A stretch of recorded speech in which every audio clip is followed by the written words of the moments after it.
Hello guys, welcome back to the channel. तो last video में हमने देखा था कि हमने कैसे यूज़र के लिए उसकी एंटर्ड ईमेल पे हमने उसको एक ईमेल नोटिफिकेशन भेजा था, जिस ईमेल नोटिफिकेशन के थ्रू उसने अपने एप्लीकेशन को सॉरी उसने अपने अकाउंट को वेरीफाई किया था। अब वेरीफाई करने के बाद हमारा नेक्स्ट प्रोसेस आता है कि अब हमें यूज़र को अपने सिस्टम में लॉगिन कराना है। बट लॉगिन करने से पहले हम यहाँ पे कुछ तीन इंपॉर्टेंट टॉपिक्स हैं जिनको हमें डिस्कस करना ज़रूरी है, क्योंकि अगर आपको इनकी नॉलेज नहीं होगी तो आप आगे अपने एप्लीकेशंस में इन चीज़ों को इम्प्लीमेंट नहीं कर पाओगे। और अगर आप अपने एप्लीकेशन में इन चीज़ों को इम्प्लीमेंट नहीं करते, दैट मीन्स आपका application up to that level नहीं होगा और आप अपने एप्लीकेशन को सिक्योर भी नहीं कर पाएंगे।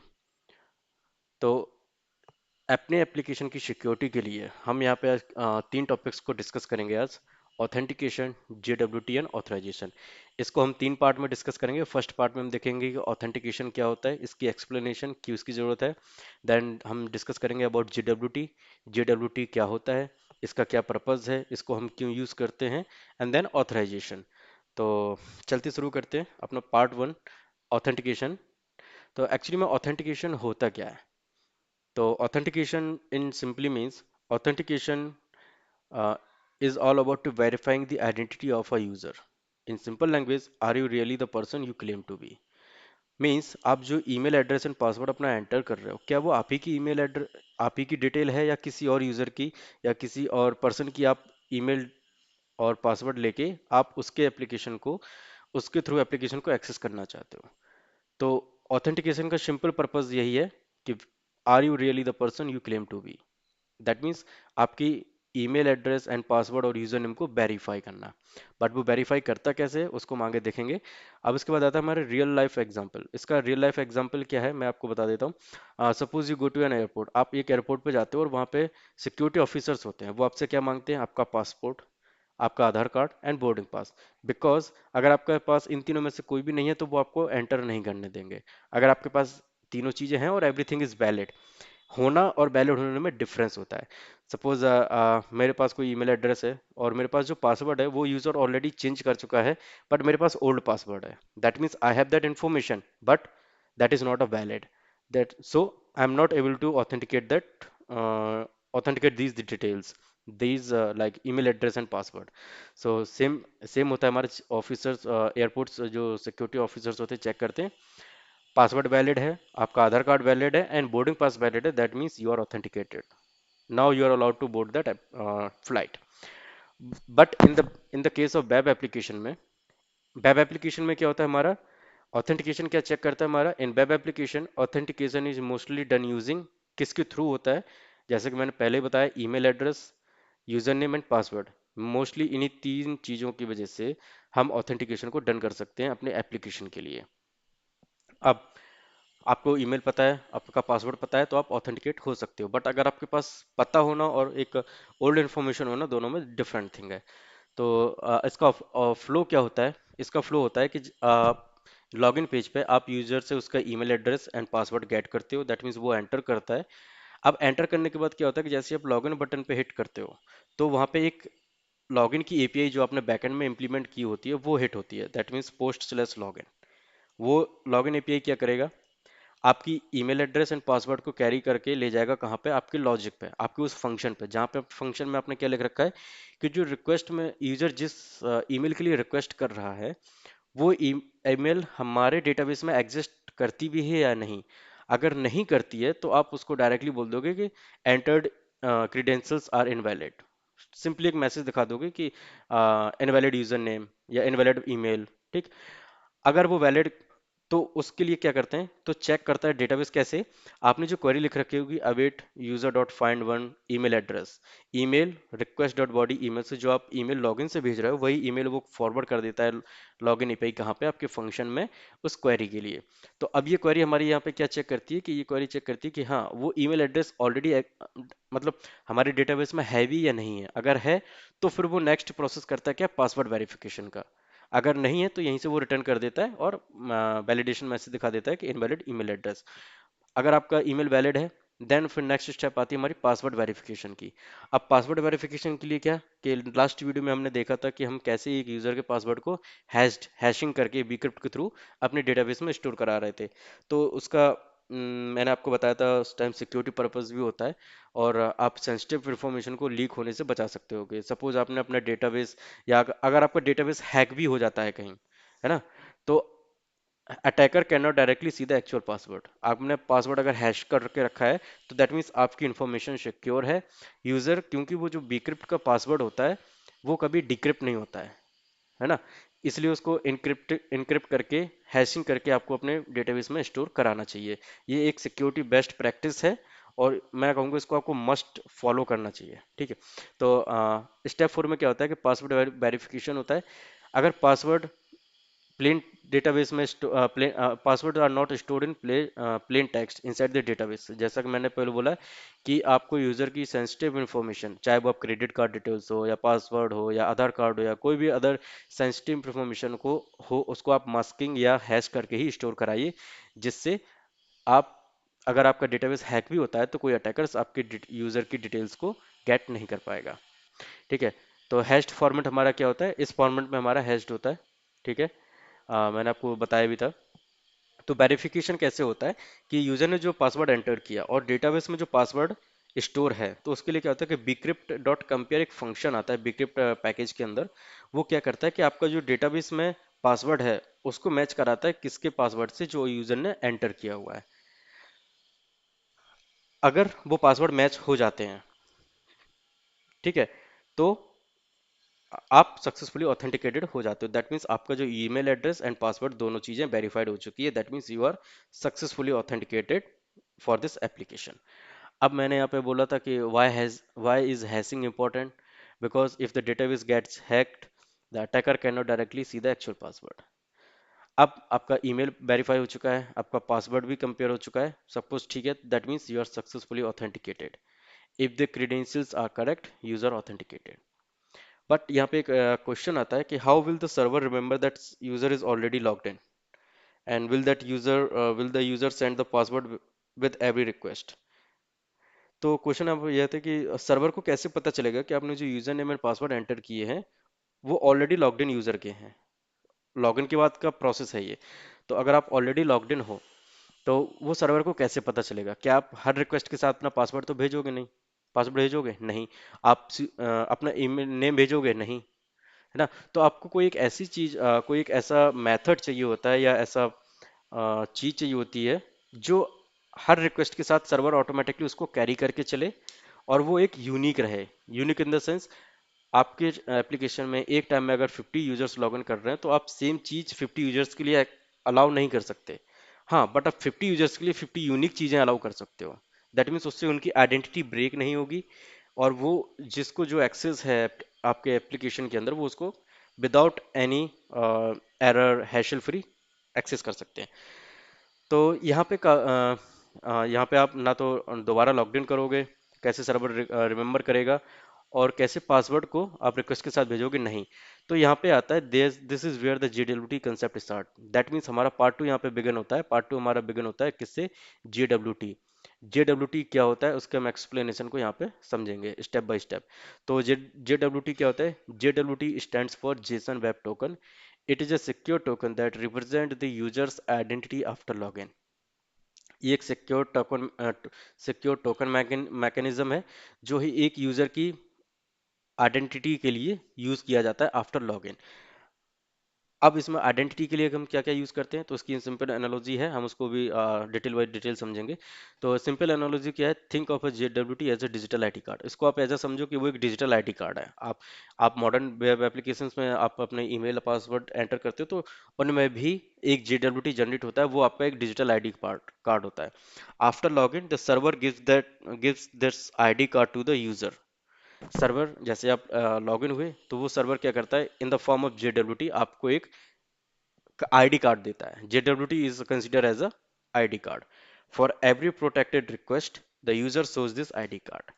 मतलब आप कोई भी एप्लीकेशन में कोई भी राउट्स को या कोई भी URL को एक्सेस कर रहे हो, और वो अगर प्रोटेक्टेड है, तो आप उसको यूज कर सकते हो क्योंकि आपके पास JWT टोकन है, because every request ask ask that bear a token. आपने नाम सुना होगा कई बार कि बियर अ टोकन हम पास करते हैं ऑथराइजेशन टैब में, पोस्टमैन में। मैं दिखा देता हूँ आपको यहाँ पे। ऑथराइजेशन टैब्स के अंदर आप बियर अ टोकन, इतने सारे मेथड्स होते हैं लॉगिन करने के, अपने राउट्स को प्रोटेक्टेड करने के लिए। नो एपीआई की नो ऑथ, आप नो ऑथ करते हो तो दैट मीन्स आप, आपका एप्लीकेशन एक्सपोजेबल है किसी भी चीज़ के लिए। कोई भी आके आपका एप्लीकेशन एक्सेस कर सकता है क्योंकि अपना कोई ऑथेंटिकेशन मेथड आपने लगा ही नहीं रखा है। एपीआई की, आपको एक एपीआई की जनरेट करा सकते हो, बियरर टोकन, जेडब्ल्यूटी बियरर, ये बहुत सारे मेथड्स होते हैं जिनको आप यूज़ कर सकते हो अपने राउट्स को प्रोटेक्टेड करने के लिए।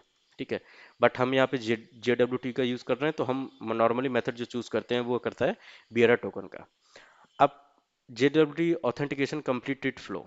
अब कंप्लीट फ्लो देखते हैं क्या होता है कि जैसे ही यूज़र लॉगिन करता है, जैसे यूज़र ने अपने ईमेल एंड पासवर्ड और यूज़र नेम एंटर किया, एंटर करने के बाद जैसे ही वो एंटर करता है तो वो बैकएंड वेरीफाई करता है क्रीडेंशियल को किससे, बीक्रेट डॉट कंपेयर, और वो क्वेरी के थ्रू ईमेल एड्रेस को वेरीफाई करता है।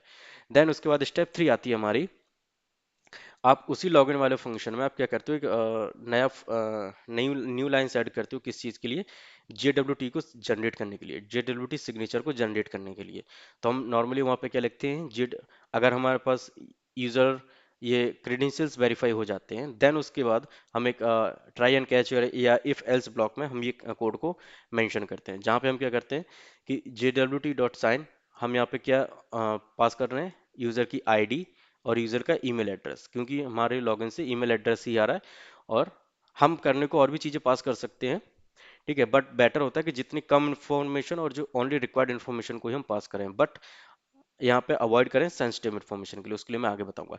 तो आईडी और यूजर नेम आ गया, ठीक है। और सीक्रेट की क्या होती है कि एक रिक्वायर्ड पैरामीटर होता है JWT के लिए, जो सिक्योर सीक्रेट की आप यूज करते हो आपके सिस्टम्स में, उसी के थ्रू वो पब्लिक एंड प्राइवेट कीज को जनरेट करता है। तो जब आप लॉगिन करते हो तो जब आप लॉगिन करते हो तो वो आपका प्राइवेट कीज, और जब आप उसको वेरीफाई कराते हैं तो वो पब्लिक कीज से, सर्वर के पास वो कीज अवेलेबल होती हैं, उनसे वो आपके JWT को वेरीफाई करती हैं। और यहाँ पे एक्सपायर्ड इन ये मैंडेटरी है, आपको देना होता है बाय डिफॉल्ट। अगर आप हम चाहें तो बेस्ट प्रैक्टिस के लिए हम JWT को एक एक्सपायरी टाइम देते हैं 15 मिनट आफ्टर द जनरेशन। ठीक। अब नेक्स्ट क्वेश्चन आता है कि what is store inside JWT। तो JWT के अंदर क्या क्या स्टोर होता है। तो आप ईमेल, आप आईडी स्टोर करा सकते हो, ईमेल करा सकते हो, आप यूजर का रोल करा सकते हो, यूजर का नेम करा सकते हो, ठीक है। जो भी इंफॉर्मेशन की आपको आगे आपके डेवलपमेंट के लिए यूजफुल रहेगी, यूजर की इंफॉर्मेशन से रिलेटेड, आप वो चीज़ें JWT में वेरीफाई, सॉरी, पास कर सकते हो, स्टोर करा सकते हो। अब स्टेप 4 आती है backend sends token to front end. अब आपने जनरेट कर लिया टोकन, लॉगिन हो चुके, अब उस टोकन को आपको फ्रंट एंड में पास करना है, क्योंकि जब तक आप फ्रंट एंड को पास नहीं करोगे, ऑब्वियसली यूजर कोई भी एप्लीकेशन होगा वो एक्सेस करेगा फ्रंट एंड के थ्रू, आपको वो डायरेक्ट एपीआई तो यूज करेगा नहीं, है ना। तो आप जब भी यूजर को फ्रंट एंड एक्सपोज करोगे तो हम टोकन को पास करते हैं एवरी रिक्वेस्ट के साथ, ठीक है। तो टोकन हमारा इस फॉर्मेट में जाता है, ये एक टाइप का फॉर्मेट होता है, मैं फॉर्मेट भी आपको दिखा देता हूँ, ये JWT का एक ये फॉर्मेट होता है, ठीक है। इस फॉर्मेट में हम बियरर टोकन के साथ हम पास करते हैं, तो वो हमारा फ्रंट एंड में जाके उसको मिल जाता है। अब फ्रंट एंड के पास टोकन मिल गया, अब ऐसा तो है नहीं कि वो हर बार आप भेजोगे हर बार वो स्टोर करेगा। तो जैसे उसको फर्स्ट रिक्वेस्ट में लॉगिन के बाद जैसे ही उसको मिलता है तो वो आपके टोकन को क्या करता है, स्टोर कर लेता है, कहाँ पे, एक local body in the sense local storage में स्टोर कर लेता है, किसके नाम से, टोकन के नाम से। आप की का नेम भी चेंज कर सकते हो एज पर योर कन्वीनियंस, ठीक है। और इनसाइड कुकीज, हम कुकीज के अंदर भी स्टोर करा सकते हैं, ठीक है। अब हमारा यहाँ पे इंपॉर्टेंट पार्ट आता है, now the user does not need to send the password again. अभी हम यहाँ पे डिस्कस कर रहे थे कि यूजर को पासवर्ड बार बार भेजना चाहिए विद एवरी रिक्वेस्ट, नहीं। तो अब हमारी ये चीज़ यहाँ पे क्लैरिफाई हो गई है कि now the user does not need to send the password again. मतलब एक बार वो लॉगिन हो चुका है तो बार बार उसको अपना पासवर्ड भेजना की जरूरत नहीं है। The front end only send the tokens. तो फ्रंट एंड वहां से क्या करता है कि आपने लॉगिन किया, आपने लोकल स्टोरेज में और कुकीज जिसमें भी आपको लगे कि आपने वो टोकन को स्टोर करा लिया, तो फ्रंट एंड क्या करता है कि लोकल स्टोरेज से आप जब भी किसी एपीआई के लिए कोई रिक्वेस्ट करते हो तो वो टोकन वहां से उठाता है और वो बैकएंड को भेजता है। बैकएंड को भेजता है, बैकएंड के बाद वो उसको वेरीफाई करता है। स्टेप 6 में प्रोटेक्टेड एपीआई रिक्वेस्ट, जैसे कि मैंने आपने बताया था कि हम उसको भेजते हैं ऑथराइजेशन बियरर टोकन यहाँ पे पोस्टमैन के थ्रू, ठीक है। अब स्टेप 7 आता है हमारा बैकएंड वेरीफाई टोकन। अब बैकएंड वेरीफाई कैसे करता है, क्योंकि आपने राउट्स में क्या कर रखा है, आपने तो राउट्स में मिडिल वेयर बना रखा है। मिडिल वेयर का काम यही होता है कि जो मिडिल वेयर में आपने लिख रखा है कि प्रोटेक्टेड राउट्स है या ऑथराइज है या ऑथेंटिकेटेड है, तभी वो उस राउट्स को एक्सेस कर पाएगा। तो उसके लिए आप क्या करते हैं कि JWT के अंदर एक फंक्शन आता है या मेथड आता है डॉट वेरीफाई करके। तो वो JWT डॉट वेरीफाई क्या करता है कि जो फ्रंट एंड से आपका जो टोकन आ रहा है, उसको टोकन को लेके और जो आपने सीक्रेट की मेंशन कर रखी है अपने सिस्टम में, उसको लेके वो वेरीफाई करता है, ठीक है। अगर उसको लगता है कि हाँ टोकन टेम्पर्ड नहीं है या एक्सपायर्ड नहीं है और वैलिड है, तो वो आपको एक्सेस ग्रांटेड कर देता है। दैट मीन्स आप उस एप्लीकेशन या उस एपीआई को एक्सेस कर पाओगे, कर सकते हो। अगर इनवैलिड टोकन है तो वो आपको अनऑथराइज सिंपल मैसेज भेज देगा और बोलेगा प्लीज लॉग इन अगेन, या आपका पासवर्ड वेरीफाई हो, सॉरी एक्सपायर हो गया या कुछ भी हो गया, तो वो आपको सिंपल मैसेज दिखा देगा। अब यहाँ पे एक और इम्पोर्टेंट थिंग आता है कि JWT का स्ट्रक्चर क्या होता है, एक्चुअली वो किन किन चीज़ों से मिलकर बना होता है। तो JWT में 3 पार्ट्स होते हैं। पहला होता है header, second payload, then signature. तो हेडर पार्ट में क्या होता है, हमारा हेडर पार्ट जो कंटेन करता है वो हमारा algorithm, token type and example. तो यहाँ पे JWT.io आप वेबसाइट पे जाओगे तो यहाँ पे आपको सारी इन्फॉर्मेशन मिल जाएगी। तो यहाँ पे जो एल्गोरिदम्स और टाइप होती हैं वो हमारा हेडर होता है। यहाँ पे जो हमें दिख रहा है ये हमारा पेलोड होता है, जिसमें आप यूजर की इन्फॉर्मेशन जो भी आपको पास करनी है। और थर्ड हमारा होता है सिग्नेचर, जो सीक्रेट की के थ्रू जनरेट होता है, ठीक है। तो क्यों सीक्रेट की इसलिए भी जरूरत होती है क्योंकि आपने जो अपने सिस्टम पे सीक्रेट की ले रखी है, वो एक आपकी सीक्रेट की यूनिक होगी। दैट वही सीक्रेट की आपका जनरेट करेगी क्या, सिग्नेचर यानी पार्ट थर्ड, ठीक है। तो हेडर पार्ट हमारा क्या कंटेन करता है, algorithms, token type and exam. इसका एग्जांपल है एल्गोरिदम्स HS26 और RSA 256, आपको जो भी यूज़ करनी है। टाइप JWT होता है। पेलोड हमारा क्या कंटेन करता है, पेलोड हमारा कंटेन करता है user data. User data in the sense हमारी यूज़र की ईमेल आईडी और आईडी, ठीक है। अब यहाँ पे एक इंपॉर्टेंट चीज़ आती है कि payload is not encrypted. Encrypted नहीं होती है, मीन्स इसको कोई भी इजीली डिक्रिप्ट कर सकता है। दैट मीन्स वो सिर्फ डिकोडेड होती है। इनकोड और डिकोड में यही होता है। इनकोड और इनक्रिप्ट में डिफरेंस ये होता है कि इनक्रिप्ट वाली चीज कभी डिक्रिप्ट नहीं हो सकती है ना, बट इनकोड वाली चीज डिकोड हो सकती है।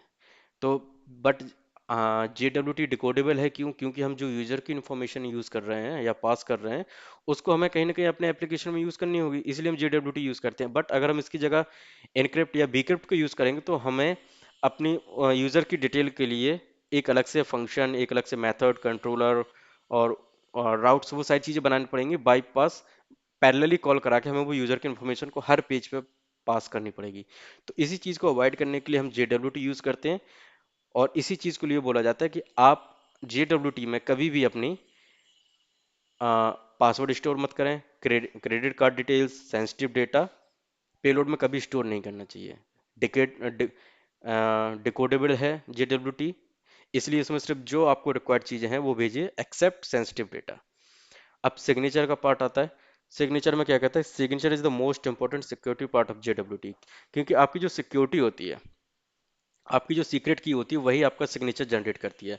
अगर सपोज आपको सीक्रेट की, आपकी सीक्रेट की किसी और को मिल गई, बट ऐसा होता नहीं कि आप अपनी सीक्रेट की, हाँ बट आप मिस्टेकनली अपनी सीक्रेट की को आप एनवायरनमेंट फाइल में डाल के गिटहब पे अपलोड कर देते हो, तो आपकी वो एक्सपोजेबल हो जाती है, ठीक है।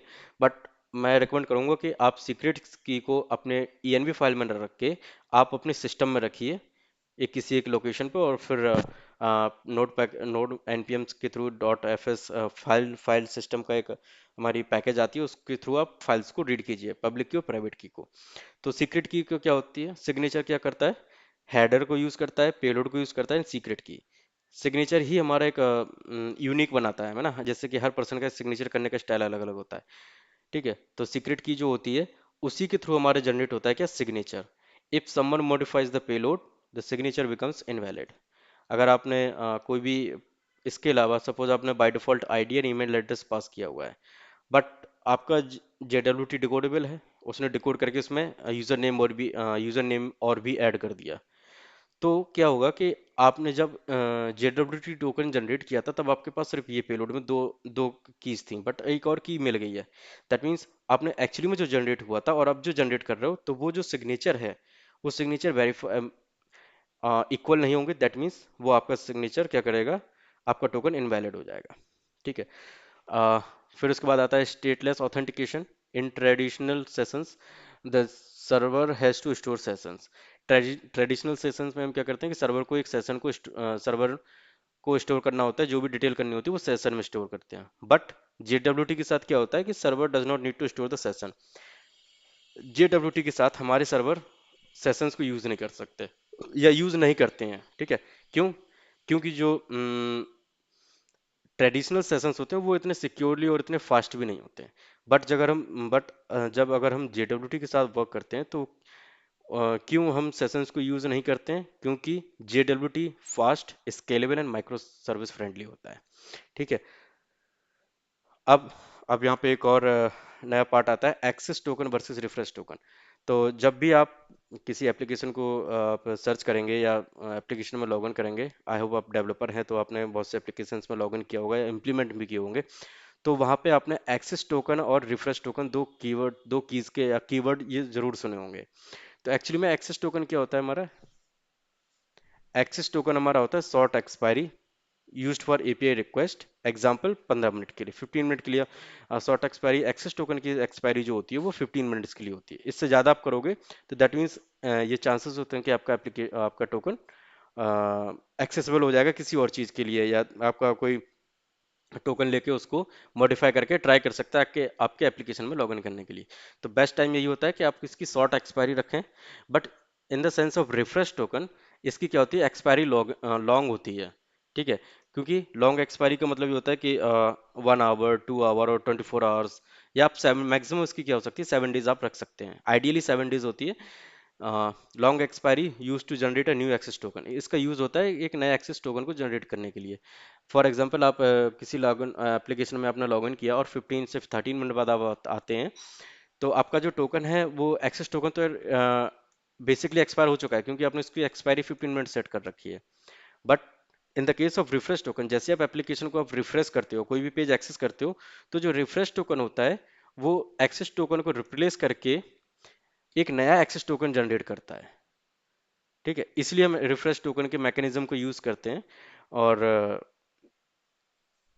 7 डेज रखते हैं। तो यहाँ पे एक इंटरव्यूअर आपसे क्वेश्चन पूछ सकता है कि हम एक्सेस टोकन के साथ, सपोज कोई एप्लीकेशन है उसमें आप एक्सेस टोकन यूज कर रहे हो और मैंने लॉगिन करके छोड़ दिया और 1 घंटे बाद मैं आता हूँ, तो क्या मुझे दोबारा से लॉगिन कराओगे या मैं पेज रिफ्रेश करूंगा तो ऑटोमेटिकली रिफ्रेश हो जाएगा या मेरा न्यू सेशन स्टार्ट हो जाएगा?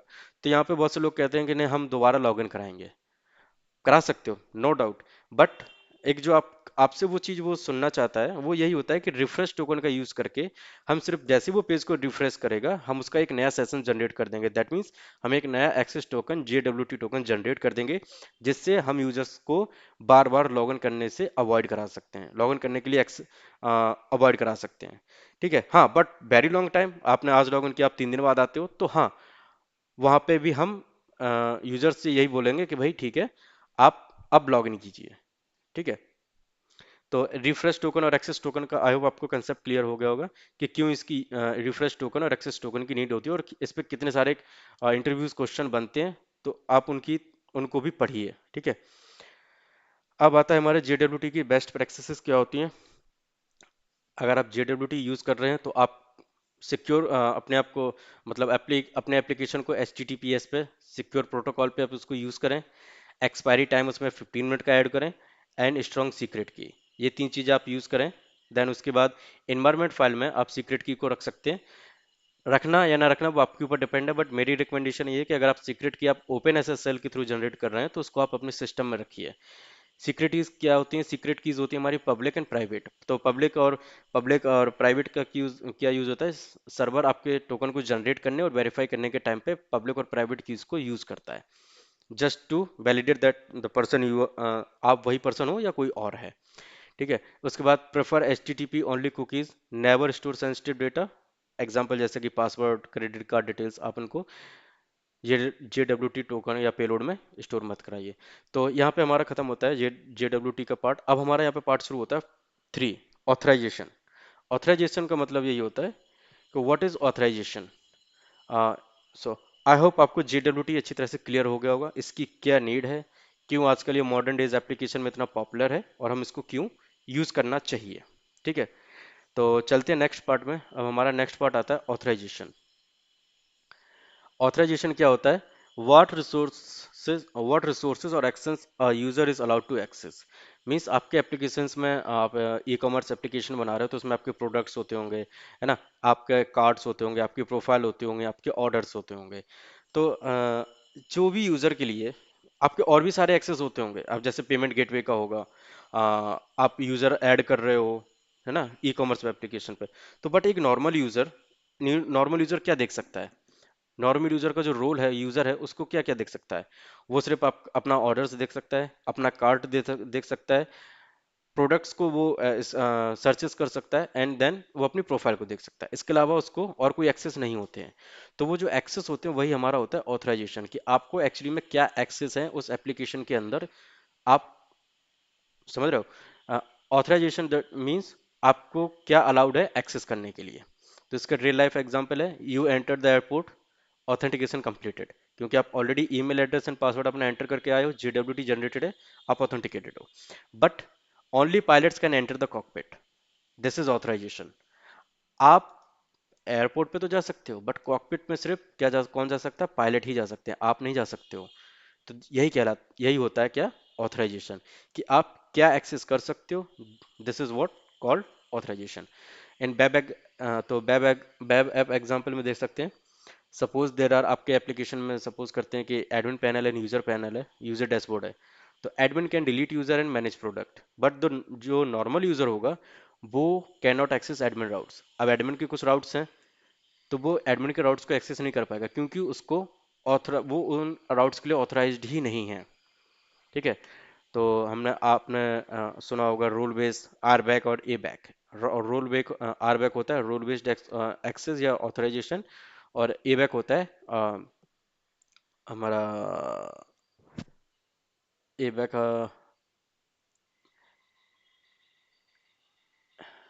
ए बैक होता है एक्सेस बेस्ड कंट्रोल, है ना, कि आपको क्या एक्सेस है और आपके क्या रोल है। तो रोल और एक्सेस यहाँ पे दो डिफरेंट थिंग्स हैं। But in modern days application में हम क्या करते हैं कि रोल और एक्सेस दोनों को एक साथ कंबाइन करते हैं। ठीक है, तो अब यहाँ पे देख सकते हैं, a role can be stored inside JWT payload. ठीक है, जैसा कि हमने यहाँ पे देखा था, मैं आपको दिखाता हूँ। हाँ, यहाँ पे हमने क्या, हाँ, यहाँ पे हम आईडी एंड ईमेल पास कर रहे थे ना, अब हम यहाँ पे रोल को भी ऐड कर सकते हैं, क्योंकि इस रोल की हमें अपने एप्लीकेशन में कहीं पे भी नीड पड़ सकती है। और ऑब्वियसली अगर आप ऑथराइजेशन इंप्लीमेंट कर रहे हो तो आपको रोल 110% अपने पेलोड में यूज करना चाहिए, है ना, क्योंकि आप उसी रोल के थ्रू आप वेरीफाई करोगे कि उस यूजर को या उस पर्टिकुलर रोल को वो राउट्स एक्सेस करने की परमिशन है या नहीं है। ठीक है, तो यहाँ पे रोल भी आप पास कर सकते हो, एडमिन आपने किया तो बैकएंड क्या करेगा कि आपका जो रोल पेलोड से जाएगा, JWT पेलोड में जो रोल आपने पास किया होगा वो चेक करेगा user dot role is not equal to admin. अगर वो एडमिन नहीं है और आप एडमिन के राउट्स को एक्सेस करने की ट्राई कर रहे हो या कोशिश कर रहे हो, तो आपको मैसेज आ जाएगा एक्सेस डिनाइड। दैट मीन्स आपको एडमिन्स के राउट एक्सेस करने का परमिशन नहीं है। तो इसके बाद आई होप आपको ऑथराइजेशन भी समझ में आ गया होगा। ऑथराइजेशन इज सिंपल, आपको क्या परमिशन है और आप क्या एक्सेस कर सकते हो, this is called authorization. A back और रोल बैक, आर बैक दो डिफरेंट होते हैं, बट नाउडेज हम उनको दोनों को कंबाइन कर देते हैं। अब यहाँ पे कुछ इंपॉर्टेंट स्टेटस कोड आते हैं, जैसे कि 401 अनऑथराइज यूजर। ये कुछ स्टेटस कोड होते हैं जिनको आपको याद रखना है। 401 नॉट ऑथेंटिकेटेड, 403 फॉरबिडन। अब हम एक सिंपल समरी देख लेते हैं, authentication versus JWT and authorization, कि एक्चुअली में इनकी वन लाइन एक्सप्लेनेशन क्या है। तो ऑथेंटिकेशन का सिर्फ काम होता है यूजर की आइडेंटिटी को वेरीफाई करना, यूजर की ईमेल एड्रेस एंड पासवर्ड को वेरीफाई करना। JWT का काम होता है सिक्योरली कैरीज आइडेंटिटी, मतलब फ्रंट एंड पे और बैक एंड पे आपकी जो आइडेंटिटी है उसको कैरी करना, हर रिक्वेस्ट और API रिक्वेस्ट के लिए, हर पेज के लिए। आप जिस पेज का आपको एक्सेस है या जो जो पेज आप एक्सेस कर रहे हो वहाँ पे आपका ऑथेंटिकेशन अवेलेबल होना चाहिए, दैट मीन्स टोकन अवेलेबल होनी चाहिए। और ऑथराइजेशन का काम है परमिशंस को चेक करना कि आपको क्या अलाउड है क्या नहीं, आपको आप डिलीट कर सकते हो या नहीं कर सकते हो, वो आपके ऑथराइजेशन में डिपेंड करता है। तो इसके रियल वर्ल्ड कुछ एग्जांपल्स हैं जो JWT को यूज़ करते हैं, जैसे कि Google, Netflix, Spotify and Amazon. But JWT most popular और किस चीज़ के लिए है, हमारा स्पेशली यूज रहता है किसके साथ, रिएक्ट एप्लीकेशन, एंगुलर एप्लीकेशन के साथ भी आप यूज़ कर सकते हो, rest APIs, mobile apps and micro service. तो अब हम पे एक फाइनल समरी हमारा यही समझ में आती है, और फाइनल समरी हमारी यही है कि ऑथेंटिकेशन ऑथराइजेशन का काम होता है सिर्फ यूजर की आइडेंटिटी को वेरीफाई करना। JWT का काम होता है securely carries the identity of logged in users और रिमेंबर द और secure token that remembers logged in users. और ऑथराइजेशन का काम होता है decide what a user can access. तो आई होप यहाँ पे आपको ये तीनों चीज़ें क्लियर हुई होंगी, क्यों इनकी इतनी डिमांड है, क्यों ये इतने इम्पोर्टेंट है इंटरव्यू रिलेटेड। और क्योंकि इन टॉपिक्स से रिलेटेड आप जब भी इंटरव्यू में बैठोगे 99% चांसेस होते हैं कि आपसे इंटरव्यूअर इन तीन टॉपिक्स के ऊपर इंटरव्यूज के क्वेश्चंस पूछेगा, क्योंकि ये बेसिकली एंट्री पॉइंट्स होता है किसी भी एप्लीकेशन के लिए। JWT and authentication is a basic entry point of your application. तो नेक्स्ट वीडियो में हम ऑथेंटिकेशन एंड JWT को इम्प्लीमेंट करेंगे by taking credential of users from the login page. तो मिलते हैं नेक्स्ट वीडियो में for implementing the authentication and JWT। Thank you.